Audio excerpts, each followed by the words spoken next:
Olá, Olga Maria Frange está aqui comigo, é minha entrevistada de hoje.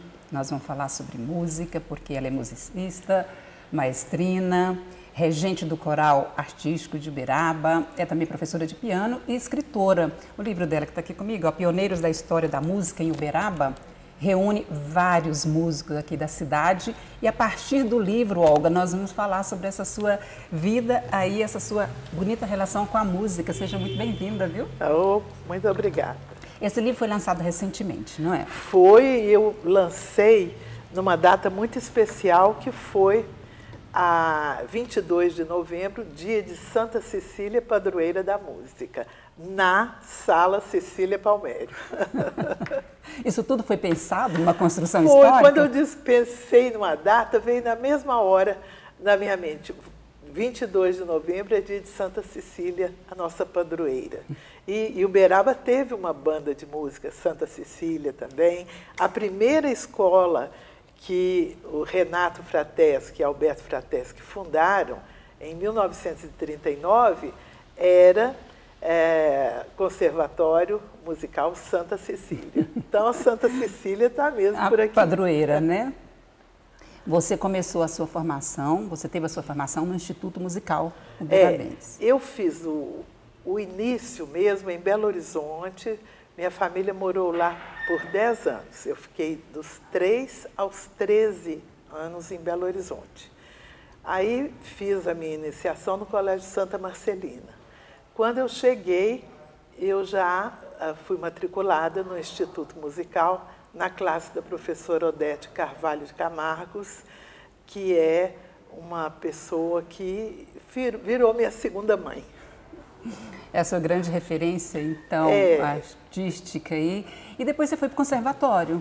Eu fui para o conservatório trabalhar, mas foi bem adiante. Na realidade, eu trabalhei 42 anos no Instituto Musical. E eu trabalhei 17 anos no conservatório.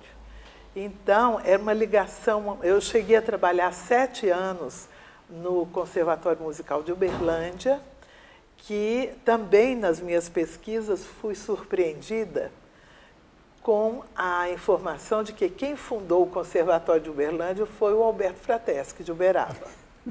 Então, isso ninguém nunca comentou, nunca foi falado. Então, esse homem foi muito importante para a região, porque as duas escolas se tornaram estadual. O fato de ser estadual fez com que ela tivesse uma sequência, né? Porque manter uma escola particular é uma coisa muito complicada. E o nosso conservatório foi fundado em 1949? 1949 já foi uma segunda tentativa. Tinha havido em 1939, durou 1 ano e meio e precisou esperar 10 anos para que Uberaba tivesse um desenvolvimento maior, já tivesse algumas faculdades superiores, né, de curso superior. Aí a nossa rodoviária da Praça Jorge Frange, o Grande Hotel, que tinha sido inaugurado com o Cine Metrópole. Então, assim, começou a ter uma estrutura melhor para receber alunos não só de Uberaba, como dos distritos em torno da cidade. E a gente realmente, quem estuda o passado de Uberaba, descobre uma vocação artística que não é comum, um envolvimento com a música que colocou Uberaba como a capital artística do Triângulo Mineiro. Aliás, a capital do Triângulo Mineiro durante muitos e muitos anos. Então, você está me dizendo que Uberaba teve essa grande referência nas artes, a música que mais se destacou. Sim. E como que está hoje em relação àquela época para agora? Olha, mesmo quando estava num ponto fulgurante, quando tínhamos orquestras nos cinemas, que tocavam nos cinemas, nas confeitarias, era difícil, porque normalmente há uma ligação quase que forçada com a prefeitura municipal. Então, o artista fica assim, se o prefeito for favorável, há emprego para, naquela época, então, por exemplo, as bandas eram mantidas tocando para o município. Aí, de repente, entra alguém e não tem verba para a música. Aí fica todo mundo desempregado. Depois, quando passa a era das bandas, vão tocar nos cinemas, era cinema mudo, até 1930. Do dia para a noite, quando vem o cinema sonoro, todo mundo perde o emprego, vai para a rua. São famílias e famílias desempregadas. Vem o problema das 2 guerras mundiais, tudo isso interfere. No tempo da gripe espanhola, ninguém saía à rua, ninguém ia ao cinema, ninguém quebrou todo mundo, toda a classe artística. Então, hoje em dia, o Estado de Minas tem a favor dele ser o único estado da União que mantém 12 conservatórios estaduais, normalmente com uma clientela sempre girando em torno de 3 a 4 mil alunos, estudando graciosamente. Então, a gente sempre tem valores que estão sendo renovados e tudo. Mas há uma carência de manutenção de um público selecionado para a música erudita. A gente tem, podemos agradecer a Deus, o Teatro SESI Minas, que é de uma infraestrutura espetacular, mas quando eu vou assistir aos concertos, muito dificilmente ele tem casa cheia. Você falou aí sobre famílias. Geralmente é uma tradição também, né? Tem um músico, a família toda se envolve, alguns filhos. Você é de família de músicos? Não, eu sou de uma família que só eu me dediquei à música. Algumas primas começaram a estudar, mas aquele entusiasmo que dura 2, 3 anos, muito efêmero. E como que você se interessou? Eu acho, Evacira, que a gente já nasce com essa semente dentro da gente. Eu tive a oportunidade, por exemplo, meu início no Colégio Santa Marcelina foi muito bom. Esse colégio é uma referência.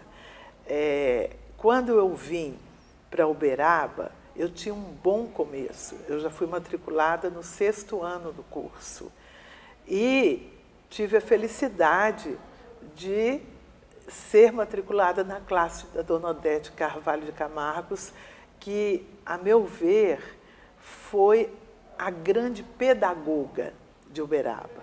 Porque tocar é uma coisa e ensinar é outra coisa. Ensinar música é uma arte quase tão importante quanto quem toca. Normalmente eu falo, os grandes intérpretes não são bons mestres, eles nunca tiveram dificuldades, eles já nascem prontos. E a gente lida com uma clientela que tem várias dificuldades e que a gente tem que descobrir, motivar, fazer um trabalho técnico, e de toda forma. É muito importante também, e isso na minha vida aconteceu, uma mãe que era de pulso firme. Eu dei birra para parar de estudar quando eu era criança, porque a gente via que, como todo estudo, para aprender tem que estudar, tem que ter horas de dedicação. Né? Então, na minha época, não tinha... a televisão começava só depois das 6 horas da tarde, não tinha computador, não tinha celular, então a gente estudava 5 ou 6 horas por dia. Então era um estudo levado a sério. Quando a gente via que era sério, queria parar de estudar, dava birra. Aí a minha mãe nunca permitiu, ela usava até de estratagemas interessantes dentro da psicologia dela que funcionaram comigo. Tipo assim, fingia que ia vender o piano, contratava a vizinha para ir lá comprar, aí eu ia abraçar meu piano e falava, daqui ele não sai. E assim, era um tipo de motivar. De motivar. E ela falava, sem dar de me agradecer. E eu agradecerei até o fim da minha vida. Sou muito feliz com a minha escolha. Eu fiz o curso de Direito, mas eu sabia que não era aquilo. Eu queria agradar meu pai, que me queria ser doutora, ter essa formação mas não adiantou. Assim, durante o curso, eu já me matriculei na faculdade de música, lá em Uberlândia, e concluí praticamente com um ano de diferença. Em 74 eu terminei o curso de Direito, e em 75 a graduação em piano. E não tive dúvida do que eu queria. Era música. Olga, você gosta muito de coral, né? Também se dedica muito. É como eu te disse, a gente não escolhe os caminhos. Eu nunca pensei que eu ia trabalhar com coral. Eu simplesmente entrei para o coral quase muitos anos depois, eu poderia ter entrado antes, mas demorei a entrar no coral que era dirigido pela Dona Odete. Mas, com os problemas de saúde, já quando ela estava na terceira idade, eu comecei a substituí-la também nos ensaios e na regência. Quando ela se afastou definitivamente, o grupo, que era um grupo muito bom, que ela fundou o coral em 1958. Portanto, o ano passado, nós comemoramos 60 anos com uma belíssima missa no Mosteiro da Glória, nas Beneditinas, que tem uma acústica muito boa. Então, nós fazemos parte da história de Uberaba. Como o pessoal do grupo disse que só aceitaria a mim, ou eles iam encerrar o coral, eu achei que eu tinha obrigação de aceitar. Então, eu tenho me esmerado em procurar fazer o meu melhor, mas temos um relacionamento muito bom. O grupo não se dissolve, ele mantém sempre em torno de 25 a 30 pessoas por anos afora. Às vezes se afastam por algum motivo de saúde na família, depois, uns 2, 3 anos, eles pegam a pasta e entram como se não tivesse saído.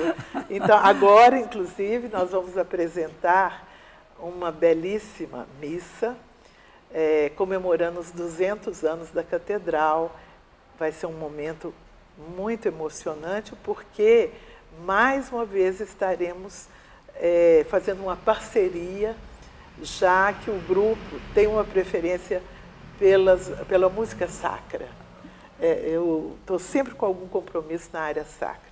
Mas nós estamos aí com os 200 anos de Uberaba também, né? Também. O coral também está se preparando para se apresentar? Na realidade, essa missa está dentro da comemoração. Nós já fizemos uma outra de Nossa Senhora do Rosário, que foi na Igreja São Domingos, dentro dos 200 anos. E no lançamento do meu livro, o coral participou representando a biografia do Gilberto de Carvalho, que é, sem sombra de dúvida, o maior compositor de música popular do Triângulo Mineiro e um dos maiores do Brasil. Olga, com o livro, você materializou uma história, você eternizou ele é dentro dos 200 anos. Dentro olha dos 200 anos, está aqui, né? O logotipo que a gente tem. Olha, Dan, depois você vê aqui para a gente. Os 200 anos, esse lançamento que reúne a história dos pioneiros da música aqui. Como que você se fez historiadora, pesquisadora? Olha, engraçado. Eu sempre fui pesquisadora, porque ao longo da minha trajetória de trabalho dentro da música, eu sempre fiz palestras. Eu fiz uma primeira palestra em 1982 para a FISTA, sobre a Semana de Arte Moderna de 1922. E, a partir daí, não parou mais os convites para palestras, graças a uma delas que eu fiz para a Uniub, que de uma virou 4 pelo interesse dos alunos. Em 1985, eu fui fazer uma pós-graduação em Ouro Preto, graças a essas palestras, comemorando os 300 anos de Bach. Então, era o barroco. Então, era o curso em Ouro Preto era sobre o barroco. Aí eu escrevi que eu tinha feito 4 palestras sobre o assunto e ganhei uma bolsa por causa disso. E muito mais do que isso, ao chegar em Ouro Preto, eu descubro que quem estava no comando desse primeiro curso de pós-graduação, que reunia a nata, principalmente dos mineiros, que tinham já um nome consolidado, era Moacir Laterza, de Uberaba, e que ficou assim encantado de encontrar uma conterrânea lá, e a gente ficou muito amigo, foi um período espetacular. Graças a esse curso é que eu fui para Paris fazer uma palestra na Sorbonne do que foi tema, então, da minha monografia. E também, posteriormente, em 2000, o governo português pagou para eu ir falar sobre o mesmo tema que eu tinha falado na Sorbonne, que era 2 formas musicais do período colonial, as primeiras formas autenticamente brasileiras, que já não poderiam ser consideradas importadas da Europa. A maioria via Portugal.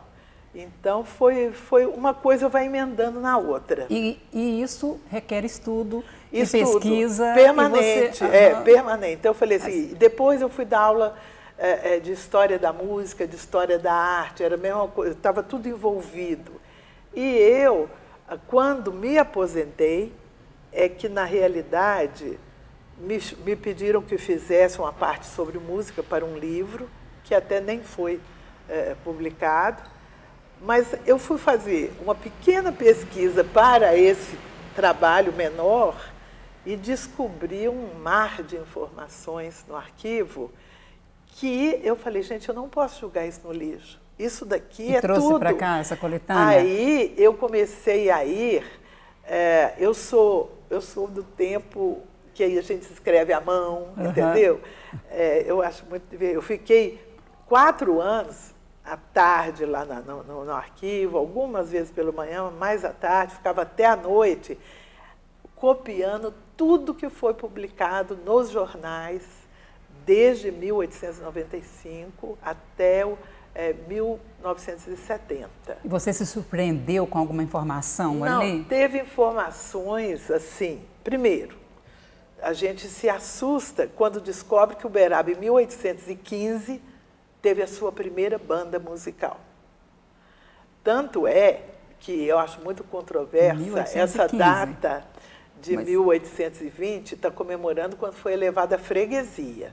Mas antes de freguesia, nós fomos arraial, né? Nós fomos... você vai evoluindo para distrito, para freguesia, quer dizer, foi virar cidade em 1856, mas já existia Uberaba.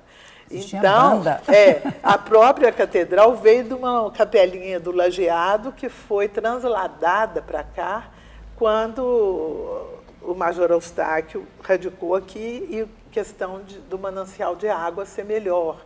Mas teve que trazer, lá já tinha uma escolinha, já lá tinha um grupo de casas.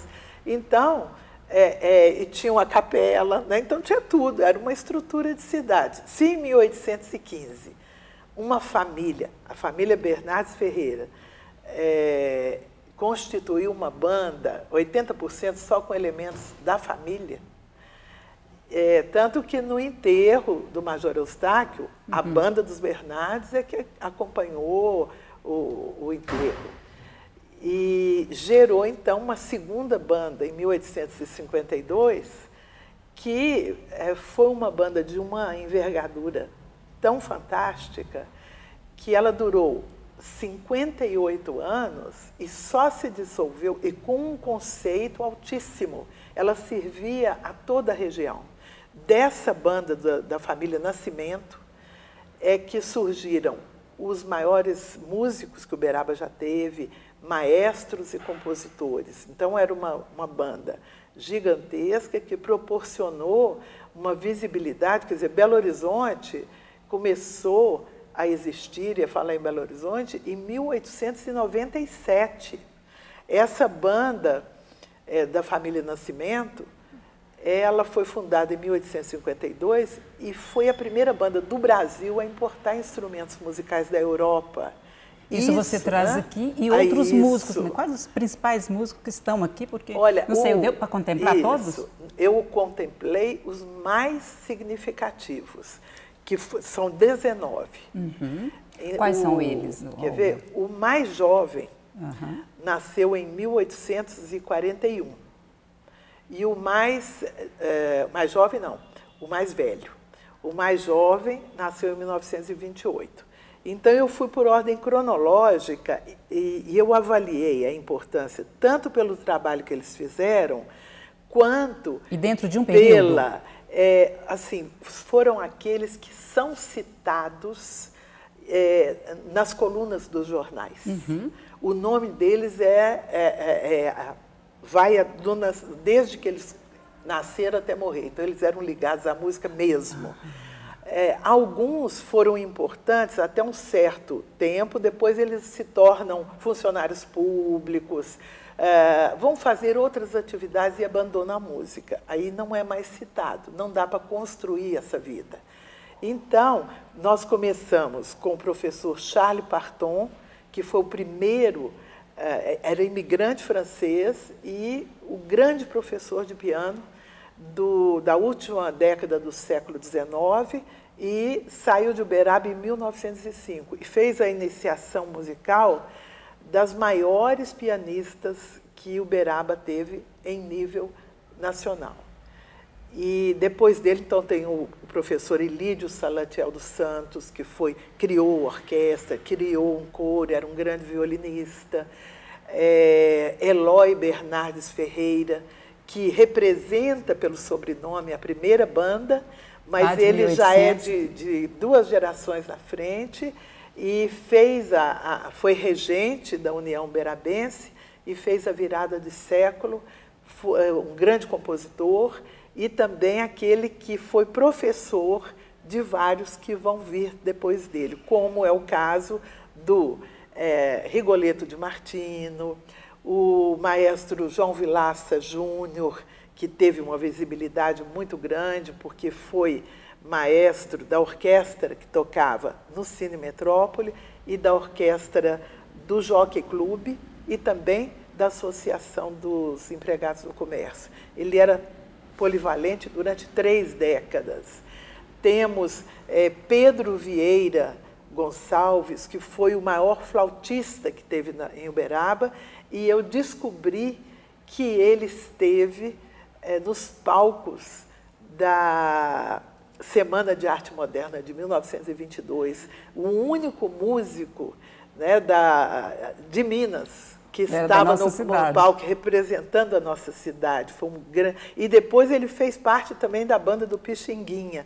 Nunca foi falado em Uberaba. Tinha parentesco com a família Nascimento, da segunda banda. E mais Loreto Conte, imigrante italiano, Renato Frateschi, uma vida maravilhosa, é a maior vida que eu coloquei, porque ele foi também o primeiro crítico musical. Ele escreveu por mais de 50 anos, desde o jornal O Sorriso, o Lavoro e Comércio, e era colaborador de outros, mas ele até quase o ano da sua morte, ele escrevia uma coluna Musicalia no Lavoro e Comércio. Quem foi o mais jovem? O mais jovem, ele é o Paulo Marquês, que achei linda a vida dele, porque ele é descendente de escravo, e um negro com uma bossa maravilhosa, que hoje ele é colocado entre os maiores sambistas do Rio de Janeiro. Então, Paulo Marquês é pseudônimo. Ele nasceu em Uberaba como José Marquês. E, inclusive, a irmã dele, quer dizer, uma família de 13 filhos, só resta essa irmã viva, Dirce Manuelina Marquês, que estava lá no lançamento do livro. Mas, Alberto Frateschi, outra vida maravilhosa que está aí no livro. Tem um que nasceu cego, que é o João Tomé, representa, então, aqueles que têm necessidades especiais e que com uma vida... Ele foi quase 20 anos líder do regional da PR5 e tocou na maior parte das orquestras do Uberaba Tênis Clube, da Sírio-Libanesa. Então, ele atuou muito aqui em Uberaba antes de ir para Brasília. Ele mudou para Brasília junto com vários que foram tentar a vida na nova capital 4 meses antes de ser inaugurado Brasília. Lá ele fez uma carreira brilhante, é um dos fundadores do Clube do Choro. Então, a gente tem... Pessoal, Elviro do Nascimento foi o maior achado do meu livro, como hoje eu vejo que ele foi o maior compositor de música erudita de Uberaba, chegou a ter o cargo, ele era militar, e ele foi nomeado regente e coordenador de todas as bandas do estado de Minas, que até hoje o nome de Minas Gerais, em relação às bandas, é considerado assim, a vanguarda das bandas do país. Ele que colocou nesse patamar, autor até de ópera, autor de sinfonias. Então, foi um nome que a biografia dele, além de ser um achado, porque eu nunca vi ele mencionado no que foi publicado até hoje, a importância que ele teve, um grande regente, um grande compositor, respeitado nacionalmente. Olga, eu quero fazer aqui uma última pergunta, o nosso tempo está esgotando, porque eu senti falta de mulher, né? Não tem nenhuma mulher de destaque, vem alguma coisa por aí nesse sentido? Vem coisa muito boa por aí, porque eu resolvi dedicar às mulheres uberabenses que atuaram na música um livro todo especial, porque são muitas, atuaram com brilhantismo, tem nomes conhecidos que são um pouco mais recentes, como o caso de Dona Odete, Carvalho de Camargo, da Dona Valmira, Cardoso, né? Mas existem grandes assim, cantoras líricas, pianistas que até hoje deixaram o seu nome inscrito na história do Brasil. A maior delas é, sem sombra de dúvida, Dinorá de Carvalho, que se reinventou várias vezes e, dentre todas, é a única que se tornou compositora de música erudita. Tem uma obra de mais de 400 peças e teses de mestrado e doutorado, inclusive na UFO, sobre a parte musical relacionada a composições para canto e piano. Mas ela fez música orquestral, muita música para piano, mas existe uma outra de música popular, meio folclórica, meio popular, Leide Vasconcelos, Leide de Campos Vasconcelos, que depois de casada assinou Leide Oliver. As músicas dela foram gravadas pela Inesita Barroso, pela Leni Everson, um outro grande cantor que está no livro, Edson Lopes, que foi considerado o maior baixo cantante das Américas.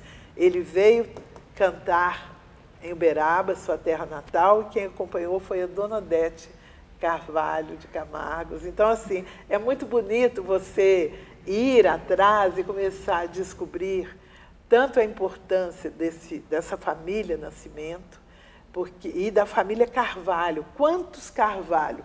E eu acho bonito, porque o carvalho é uma árvore que tem uma raiz muito sólida.